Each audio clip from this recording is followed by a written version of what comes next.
Hey Chaotic Crew, it's Brian, aka Red Falcon 207. I'm back with another chaotic deck, and we are charting new territory. We're breaking the mold, alright, because we have a new deck that does something I've never even seen done before by any content creator, any big face. In fact, it's one of my closest friends that inspired this deck. It is Planeswalker Voltron. You're probably thinking to yourself, how does Planeswalker Voltron even work?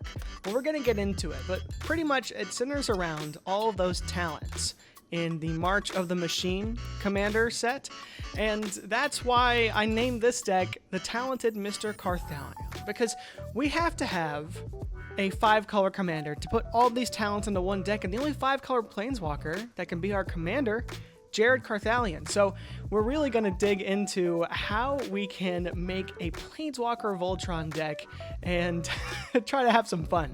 Now, this isn't really a high-powered deck, really something you pull out to wow your friends, but my friend that owns this deck, right? Or I guess he sent me his list and I did a little tweak to it. He won the first game we played with it, honestly. He sort of stayed under the radar and then was able to finish us off. Definitely a fun deck, and let's just get right into it.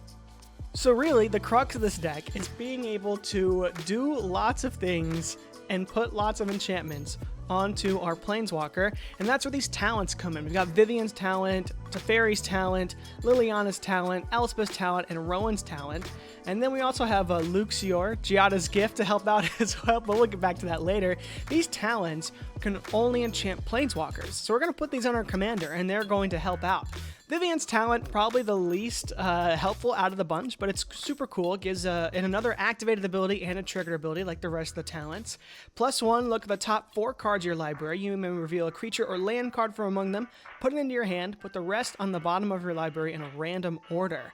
And then whenever a non-token creature enters the battlefield under your control, you get a loyalty counter on the enchanted Planeswalker. So this will help. We've got a bunch of creatures in here, so this will help get us more counters and help us search for more creatures or lands if we're really struggling to find them. So this can be useful for sure. I think one of my favorites is Rowan's talent, right? Enchant Planeswalker, gives it +1. One target creature gets +2/+0 and gains first strike and trample until end of turn. And then whenever you activate a loyalty ability of a Planeswalker or of the enchanted Planeswalker, you copy it and you may choose new targets for the copy. So this is really cool.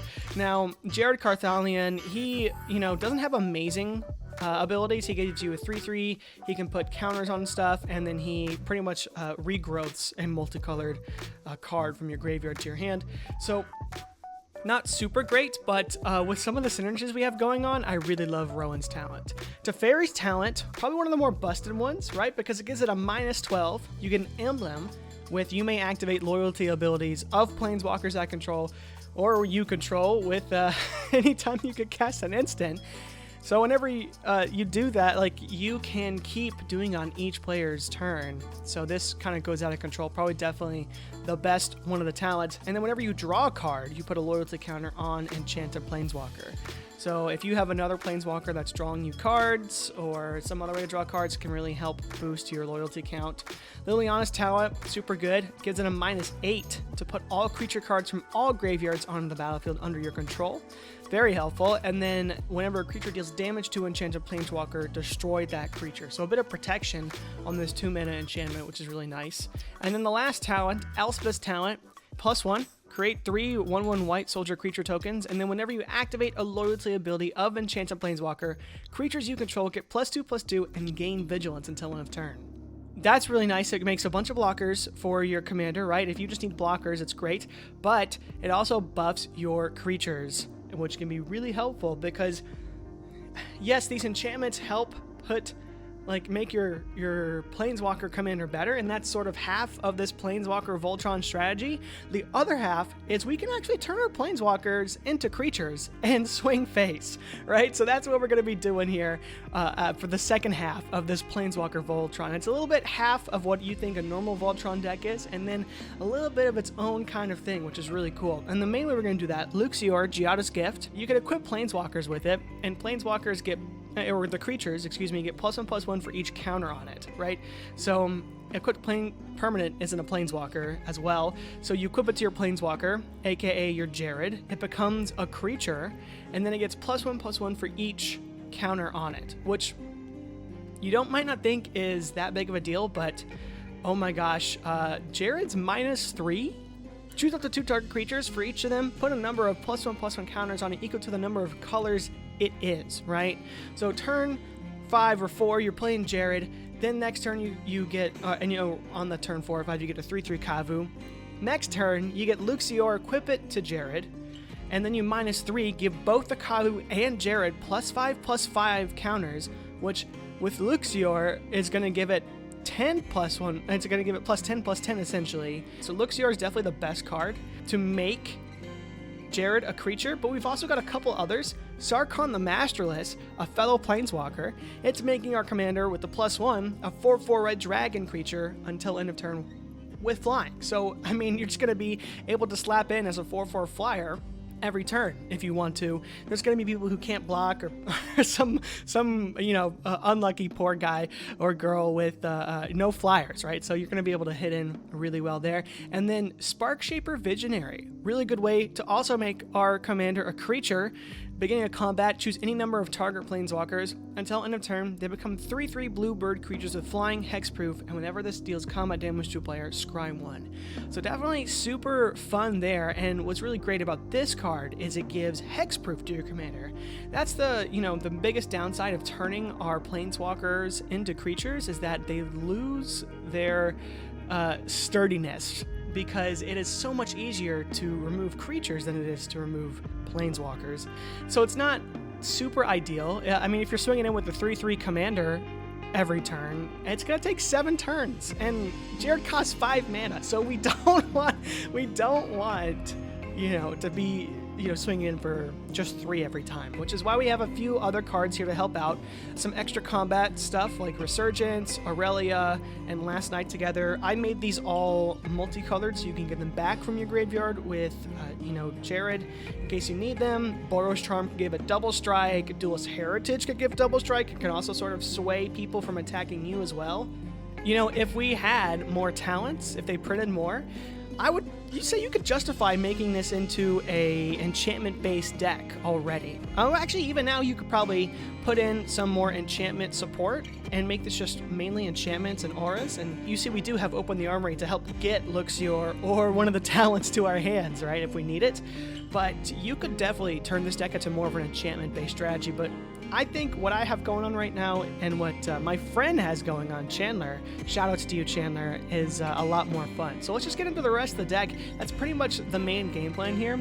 And early on, I do want to point out that we are running the Gates land package, right? So we are running pretty much all the gates. We may be missing 1 or 2 here, but we have mainly Baldur's Gate, which is incredible, right? You tap out a colorless, or tap 2 and tap it to add X mana of any one color, where X is the number of gates. And you might be saying, well, Brian, why do you want a ton of mana of one color? That's not going to be helpful. Well, I hear that, but we actually don't have a ton of multicolored permanents in this deck, so it's not a huge deal. But we also run cards like Cascading Cataracts and even Jared's brother, Jensen, Carthalion, which is going to help us, get the 5 colors we need to cast our commander. So I'm not too worried about that. This honestly gives us a ton more value, though.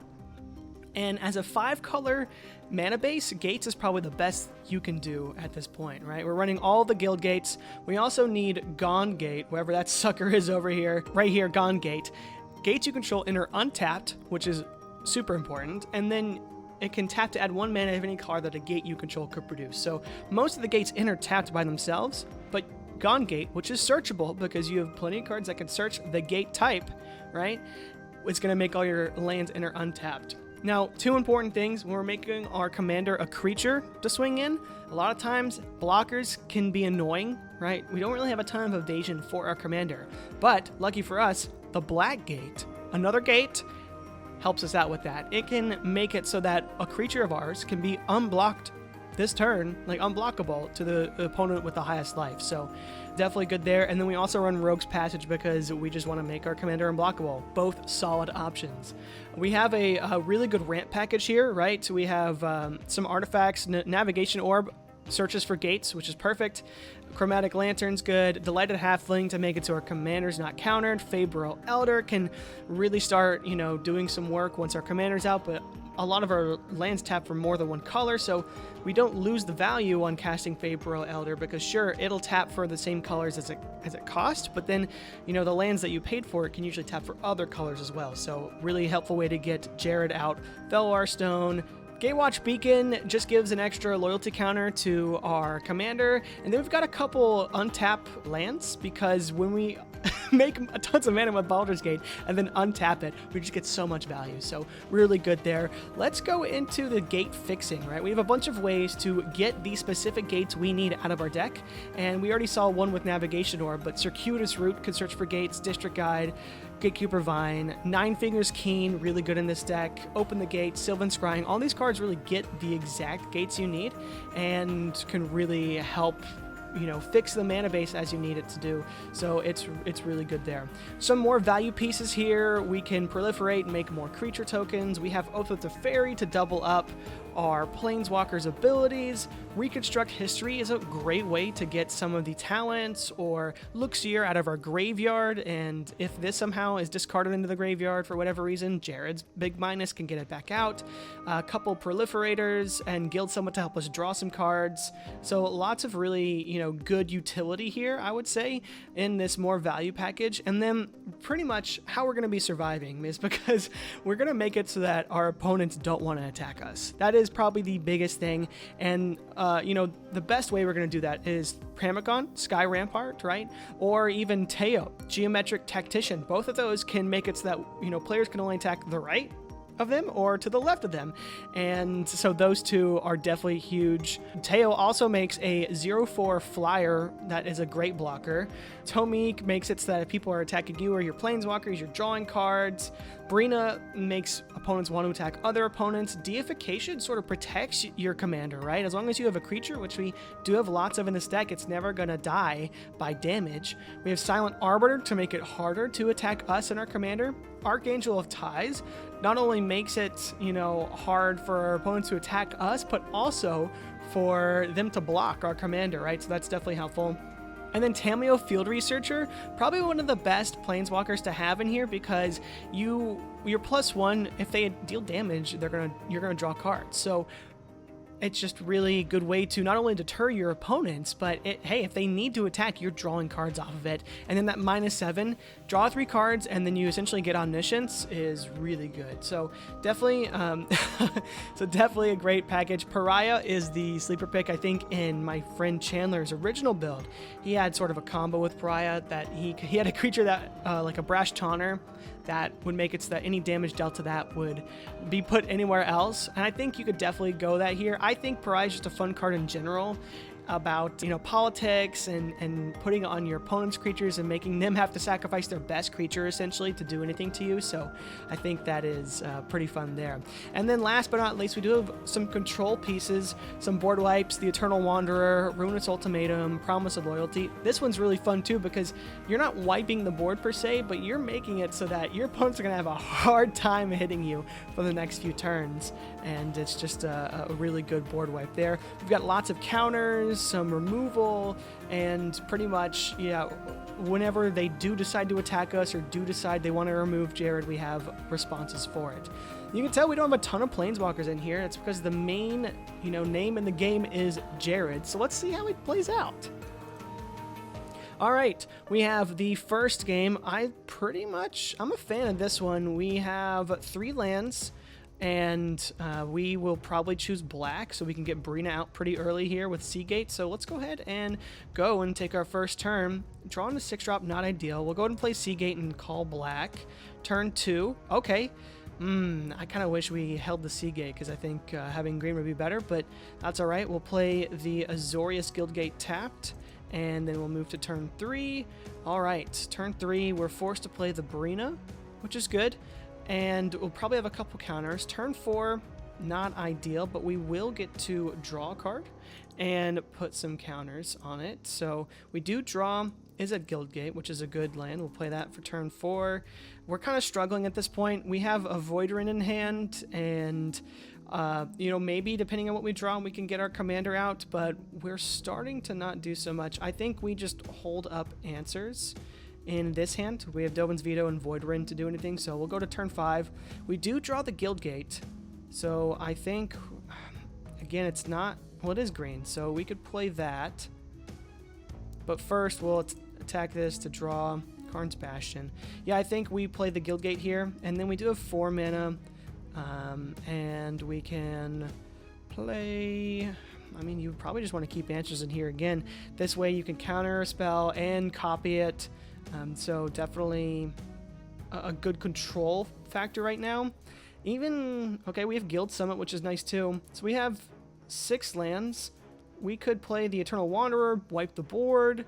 We could do a couple other things. I think we're not in a bad spot here. This is a deck where sometimes Jared Carthalion isn't going to come out super early, and if that's the case, you're going to be controlling the board for a bit, or sort of hiding under the radar. Now, if people are attacking you a bunch, then yeah, play the Eternal Wanderer and go from there, but you have some good card draw. We're going to be able to get through our deck here and eventually get to the game plan, but let's go ahead and restart and do another playtest here.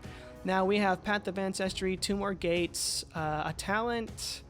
Promise of Loyalty. I don't hate this, so I say we go for it. We'll go ahead and take the first turn. Bioessence Hydra. Not ideal. We have a bunch of 5 drops in hand. Let's go to turn 2. Guild Summit's pretty good. We'll play this Manor Gate, and we're going to choose... white with Manor Gate. And then turn 3, we get a Spectral Searchlight, but unfortunately only a tap land. We'll play the Sea Gate, and we will declare black, because why not? And then turn 4... we do get a gate, and it's another one of these, so we'll play it, and we'll go blue there. Comes in tapped, and I can play the Spectral Searchlight or the Guild Summit. I think the Spectral Searchlight is the play here. Turn 5, I think we go with, like, if we're getting heavily hit on, we can go Promise of Loyalty. If we're not, we can actually go Jensen into Guild Summit, and I think we're in a good spot, or even Bioessence Hydra. Could be fun and sort of tank some removal. I think we want to get to a point where we have a bit of extra mana to hold up this counterspell here, or this Dovin's Veto, before we play Jared. So I would say we have the mana. Let's go ahead and do Guild Summit and Jensen, and that way when we do play Jared, we also get a 4/4 flying blocker and scry one. So then we go to turn 6, and we have another talent. Yeah, and then so we could Promise a Loyalty here. Turn 7. Fabro Elder's good. I say, yeah, that's not bad. We can do that and still have counter magic in hand. Turn 8 is when we're starting to do this. Now we have some mana, so we can play Jared, scry 1 to the bottom, and get our 4/4 Angel, and then we can sort of go from there. We have 5 mana. Unfortunately, not the colors we want for this Teferi's talent, which would be really good to play the same turn, but we could play our Bioessence Hydra. We could also just hold up responses if we haven't used our counters yet. So a bit to a slow start, but I think this was a good game, showcasing sort of how the deck can really do well to stave off early threats and then sort of build up from there. So I think we should do one more, just because we haven't gotten any of our gate fixers or any of our big ramp pieces that I think really helps this deck excel and helps the gate package excel. Lots of, cards that can help search for whatever gates we have, and we haven't really gotten those in the first 2 playtests. So I want to do another one. It looks like this hand is a keeper. We've got 3 gates plus another land plus your cutest root. So off the bat, we're already in a really good spot. We also have Tomic to stop people from attacking us, pretty quickly, pretty early on. And we can use this Manor Gate to give us that black that we're missing out on. So I say we go for it, right, and see how it goes. So turn 1, we get Plains, which is pretty nice. And I'll play this Selesnya Guildgate tapped and pass. Turn 2. Open the Armory. Now this is perfect because we can get a gate a talent or Luxior, So definitely going to be good. Let's go ahead and play this Manor Gate tapped and declare black. So it can tap for green or black. Turn 3. Let's go ahead and play the Plains. And we will cast Tomic, Wielder of Law. And now if anyone wants to attack us, they're going to have to get through Tomic, and we also have to draw a card. So also a 2/4 flying vigilance creature, so can start to, threaten some life totals eventually. But at least, putting some pressure on the table. Next, we draw Rowan's Talent. Okay, we're doing really good here. Let's go ahead and play Karn's Bastion. And we're going to Circuitous Route, right? We have the green mana, and we're going to grab the 2 best gates in the deck. Circuitous Route, such a good card. There was another one that's 5 mana. I didn't put in the deck. I was debating. Can't remember what it's called, but it gives you the initiative as well. So if you love playing with like the Monarch or the initiative, you can definitely, put that in your deck. Baldur's Gate. So these 2 are definitely the best gates in the deck. You really want to have them all the time. They'll come in tapped, but that pretty much sets you up for the next turn, right? So let's go next turn. No land, but we do have a gate in hand, and guess what? It enters untapped because of Gone Gate. So now we have 5 gates on the field, and it definitely in a really good spot. 1, 2, 3, 4, 5, 6, 7 mana. We can play our commander and have some open mana for, I was going to say Boros Charm, but we actually don't have the specific colors for that. How do we want to do this? I think we can tap 1 and 2 to give us 5 white mana, right? And then we will, or excuse me, 5, let's go with 5 red mana, because we can play Jared this turn by using 1, 2, 3, the 4 other colors with green, black, blue, white, and because Baldur's Gate can produce 1 of any color, so, and then we have 4 red left, so we can put Rowan's Talent on Jared, so we can +1 him, which is, we can either buff up Tomic a lot, or we can make 2 Kavus. I think the plan's to make 2 Kavus at this point, so definitely, we're in a good spot right now with where we are. And my gosh, yeah, these gates really putting in so much work. And next turn, we can open the armory for another thing. He's now at, +6, and he's going to keep growing bigger. We have Boros Charm next turn. So we can go ahead and get Luxiar, and then we're going to be buffing Jared a lot next turn. Let's go ahead and play that next turn out, actually. So, Ruinous Ultimatum, wow. Okay, we don't have the pips for that, but if we did. Let's go ahead and tap Baldur's Gate again for 5 white mana. We'll use 2 of it for Open the Armory. Of course, we're going to grab Luxiar. And we're going to shuffle.